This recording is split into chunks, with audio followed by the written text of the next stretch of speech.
Hi friend, I'm Dr. Isla Fishburne of Kachina Canine.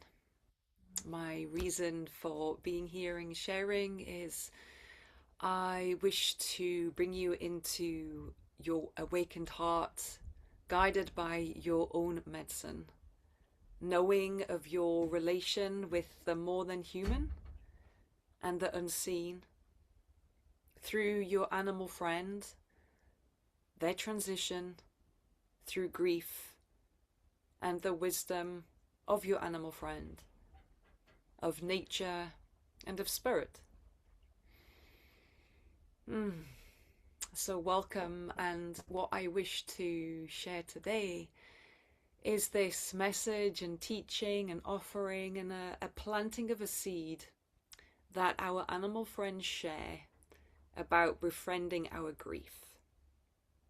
I have had my own journeys around grief, many different ways, including, of course, animal transition, and some just grief, and some traumatic grief.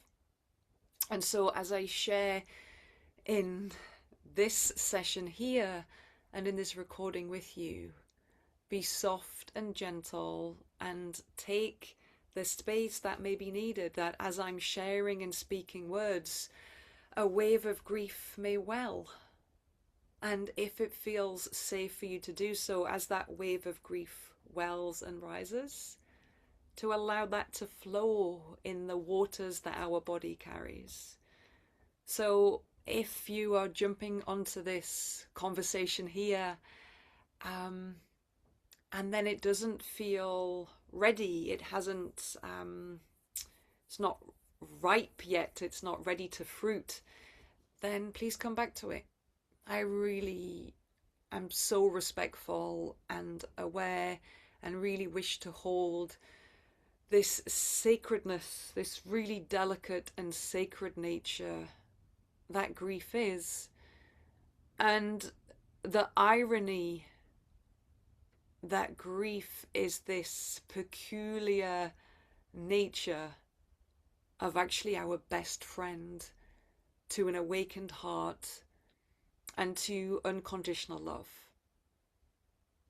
And in a wave of grief, because we attach grief to many different things, one of them being the transition of our animal friend. But through the transition of our animal friend, their message is that they know that we are hurting. That they know that the grief we assign to their transition, which is a grief and is to be honored and held as a grief, that they know that it's not just that grief of their transition. And what I want to share before we go into this is that our animal friends live from soul span, an infinite nature of existence, of being in a body and out of a body, and being in a form and back to formless. So they are not concerned, they do not live from this place of time or age or data or facts or figures. They are not worried about when their transition comes. They are very well when they have transitioned. They are very happy, and they are very connected to you still.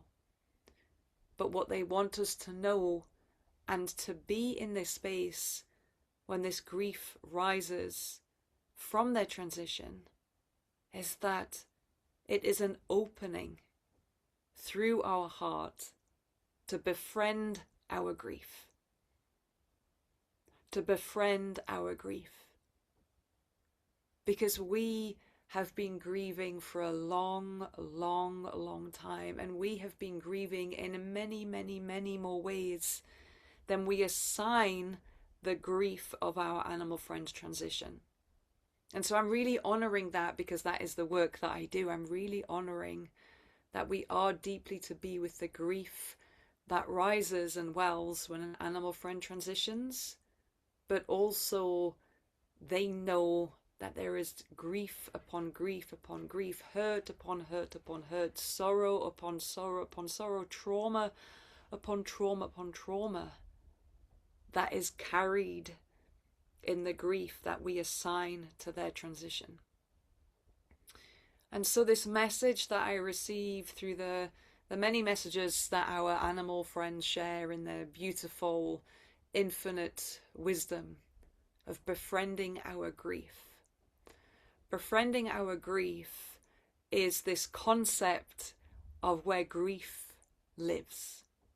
So grief lives and speaks to us through what I describe as soul language, the language of our soul. And so that's why I share, and also grief itself shares, that we can't think our way out of grief. We're so busy trying to talk about it or not talk about it, or think our way out of grief. And of course, there are really beautiful spaces where once we understand what grief is, and we can carry it without it kind of slipping through our fingers, like we don't know how to catch this grief and hold it. When we can hold our grief, yes, of course, talking about our grief and being in these spaces is helpful and supportive. But we can't think our way out of grief, because where grief resides is in the landscape of the unknown, is in the landscape of sacred, is in the landscape of soul speak, of soul language, that our thinking mind almost isn't privy to, that our thinking mind can't understand, can't interpret, because it is the language of the soul. And in that way, it's a very dreamy language. It's a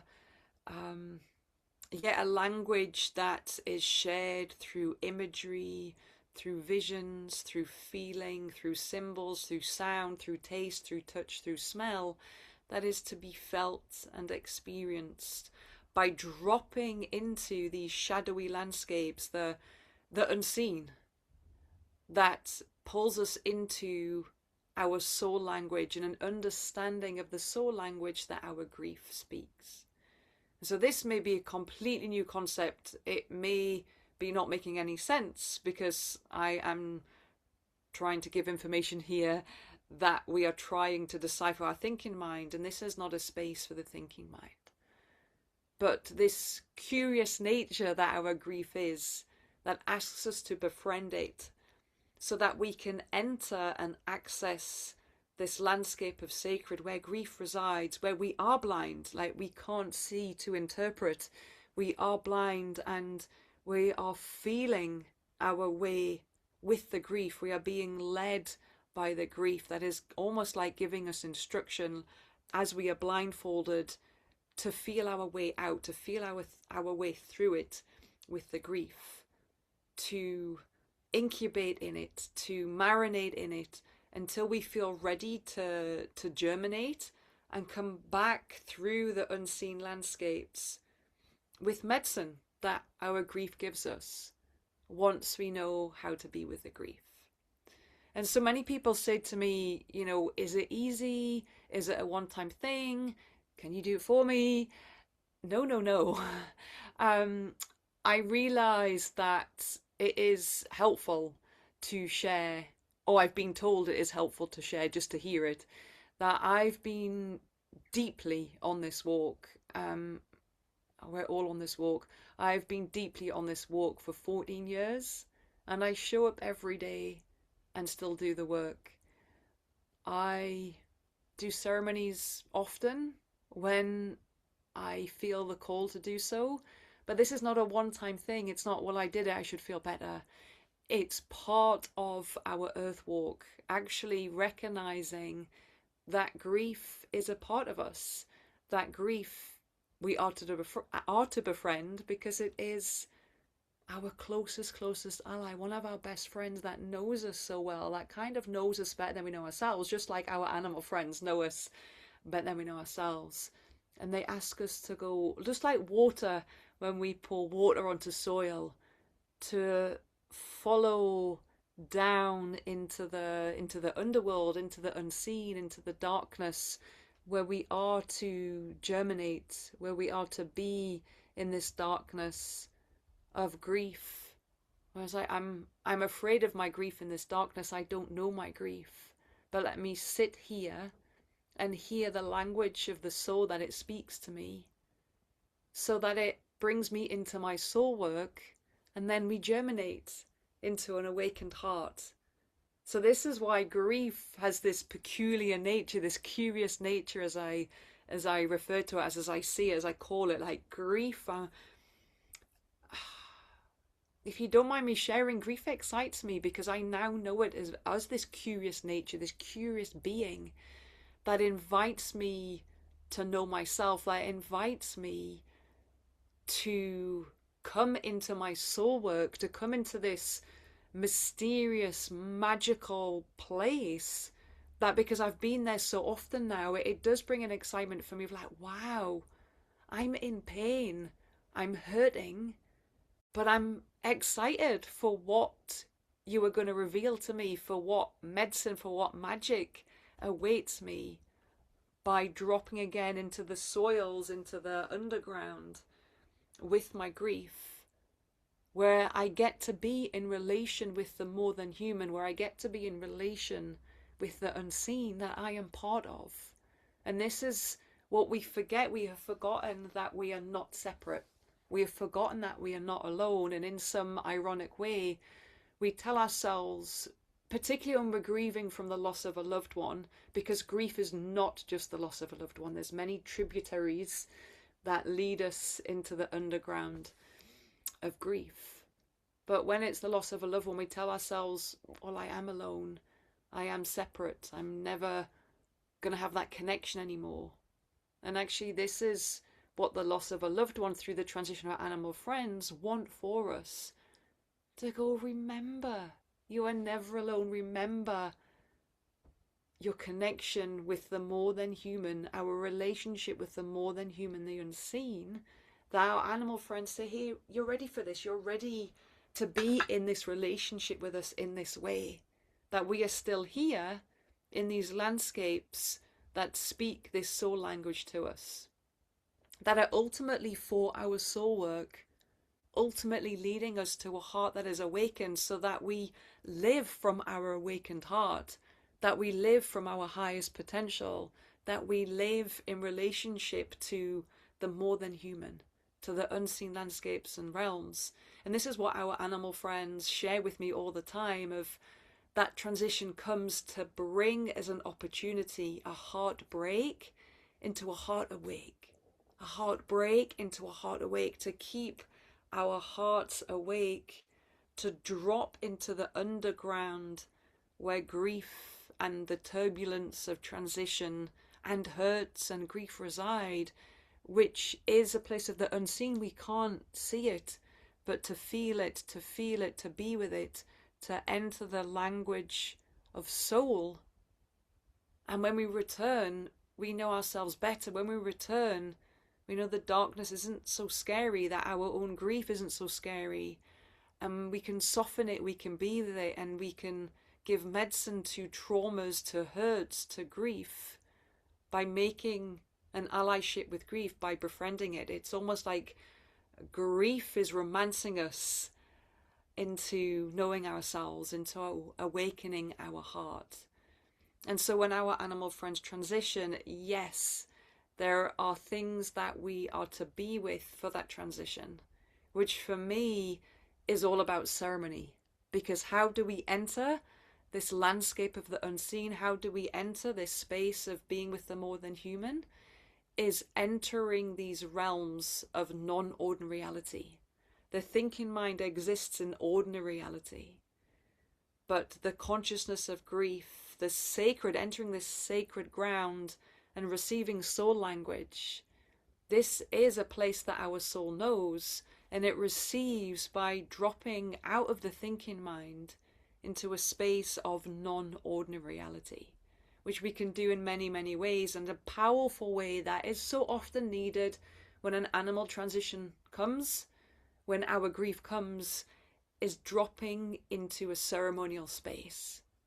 Because by being in the ceremonial space, it drops us into non-ordinary reality. It drops us into this sacred landscape where we are receiving in a different way. We are receiving beyond the thinking mind, and we are understanding how sacred speaks to us. We're understanding how the more than human speaks to us. We're understanding how the unseen speaks to us. That is unique and individual for you as it is for me, that we then realize that we are not separate, that we are not alone, and that we realize that when we drop in to this space with grief, we come back with medicine for ourselves. We come back with medicine for our soul work that brings light and enlightenment and an awakening of our heart to our highest potential. So then we can drop back into the grief because we befriend it. So it becomes softer. It becomes smoother. It doesn't feel as scary to go, like diving into the water. Oh, I'm ready to dive back into the darkness, into the unseen, knowing I'm supported in a relationship with a more than human, knowing that my animal friend that's transitioned is part of the unseen and is the more than human. This is the beauty of this concept of what is more than human. We live in our physical world with the more than human, with our animal friends. And this is the beauty of the strength of our soul where we're already at by living, and when we live with a more than human animal, because we physically see them, we're physically living and experiencing being in relation with a more than human, that we can continue being in relationship with when they're out of physical body. And so we can then go, I'm now ready to drop down into the earth again, like under the earth, into the underground, to be with another grief, to be with another hurt, and to come back out into the open with it as medicine for a hurt that I can heal, for a hurt that I can soften, that isn't carried in me, where my heart becomes more and more and more awakened, until we are in that space of awakened heart and we can be in communion with the beauty and the pain at exactly the same time with our grief. Almost like sitting with the sensation of fire and ice at the same time. At the same time, we can be in relation with the beauty and pain when a grief resides, to go, I see you, I know who you are, and when you come, and what you come for, and the love that you have for me, the friend that you are, to know of the love that I'm to give myself, and the unlimited love that we can feel and know from our animal friends, that we continue to receive when we have this readiness to drop into the sacred landscape with grief, to be in relation with the more than human, with nature, with spirit, with Mother Nature, with Great Spirit. My choice of words, you may have another choice of words for them. It's absolutely fine. And then, as I say, to bring them back into the open, with newness, with clarity, with insight, with a furthering of our awakened heart, and knowing who we truly are, and knowing that we are soul of our highest potential. Really coming into a space of feeling not only our connection of Great Spirit and Mother Nature around us, but also within us, that we are this raw organic force that our animal friends see and know that we are, and wish for us to remember and return to as we continue our soul work and soul walk with them. When they have transitioned, they are leading us and pulling us into this land of sacred, this land of unseen, this land of unknown, where they continue as spirit guide and ancestor for us, that has soul messages for us, that has soul work for us, soul tasks, so we can drop further and further into this space and walk on this earth, in this human body, in this connection of this is me, this is who I am. I befriend my grief, knowing that it carries medicine for me, knowing that in this mysterious, curious way of the peculiar being that grief is, as a friend, as an ally, that like we run away from, we fear, we don't want to listen to, we don't even welcome in, we can go, let me welcome you in. Let me recognize you. Let me welcome you that when you come, I soak into the underground and sit in this space with the grief, go into ceremony with the grief, and what it awakens, what it gives, so then we can come back up into the open and be with this medicine and share this medicine, speak of this medicine for our awakened heart. And so this is the message that our animal friends are sharing of befriending our grief. Befriending our grief. Almost don't waste it. Don't see it as a wasted opportunity. Don't let it slip through our fingers. Don't see their transition as something that's separate or isolated or inert. It very much requires a ceremony. They very much ask, like, be in ceremony with us when that transition comes. This is something that's really sacred and beautiful and painful. Be in ceremony to honor them. Be in ceremony with our grief so that we can access the underground where we are in the darkness with our grief and all that it is in the pain, but what is our grief? What is our grief? And that it leads us out. It leads us blindly out. And we get to know grief as our friend, one of our best friends. Where actually, as we befriend it, life really does become peaceful, reassuring, complete, connected, alive, awake. It's almost like without the grief, we are not awake. Without the grief, we're not alive. Yeah.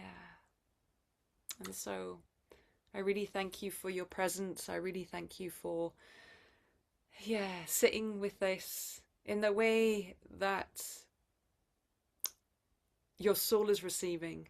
That this is also receiving a message to your soul, that your soul is going, I'm receiving it. That may be very new, that may be very uncomfortable, that may be very painful, that may bring a well of grief in itself. Because like I shared and I will share again, the reality is we have been hurting for a long, long, long time. And the transition of our animal friend and grief itself knows this and asks us to sit with grief so that bit by bit by bit, breath by breath by breath, we can be with grief, a grief, a grief, a grief. Some of these griefs we're going to be ready to be with whenever that may be. Some of them are really deep and really long and really rooted. Some of them are really soft and gentle, and that's a grief. But it's a grief that I am ready to be with. It's a grief that I'm ready to sit with, to hear its soul language, that is still medicine, that is still a part of washing the overall grief that we carry, that we've been carrying for a long, long time. And for me, how our animal friends speak it and share it, how grief itself speaks it and shares it, is fundamentally, it's the grief that we carry from the very first time we were separated from the more than human, the very first time we were separated from sacred, because it was the very first time we were separated from self and we were separated from soul. There was a time in our life when we were just these beings of joy, of childlike joy, of like, wow, like, what is this? This is so amazing. And I'm sad today, so I'm going to be with my sadness. I'm looking at something from nature and it's so incredible. I'm so full of joy. And this is also grief, where we get told there's parts of us that are just not welcomed in that moment. There's parts of us that are not understood. There's parts of us that are then blamed or chastised or laughed at or just not welcomed. Where our own soul, our own self welcomes us. And so does the unseen. And so for me, that's the fundamental grief that we carry when grief comes and we assign it to something. And yes, we are supposed to be with that grief when that grief comes. It also, when we track it,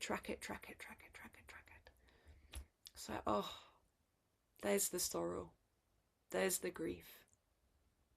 When I was separated from sacred, when I was taken and removed from this landscape that I used to play in, where I used to play in the imaginal realm. I used to play with the unseen, with the more than human, and that was taken from me, as was myself and as was soul.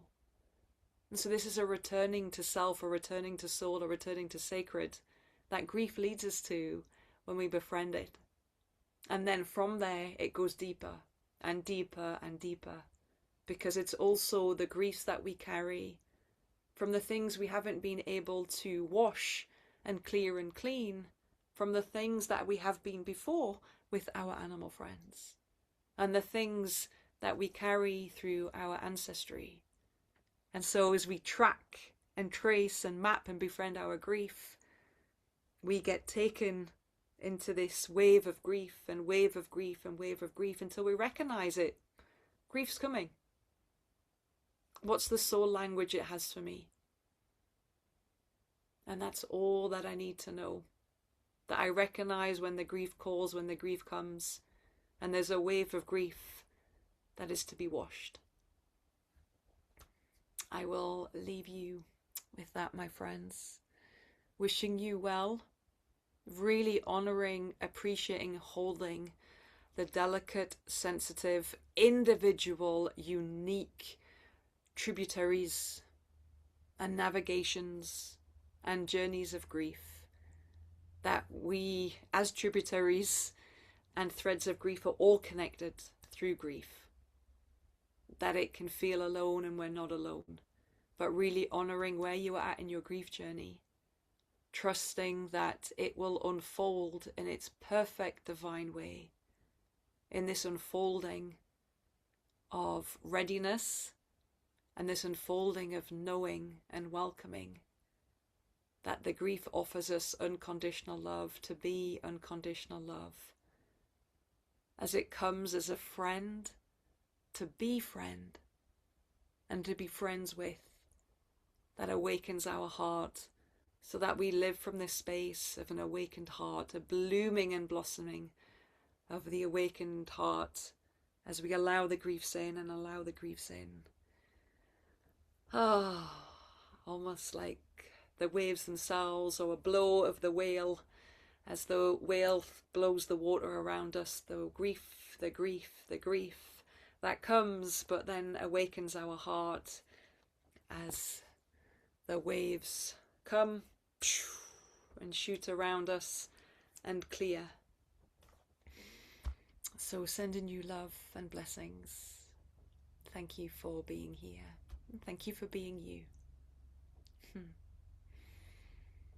Yeah, many blessings.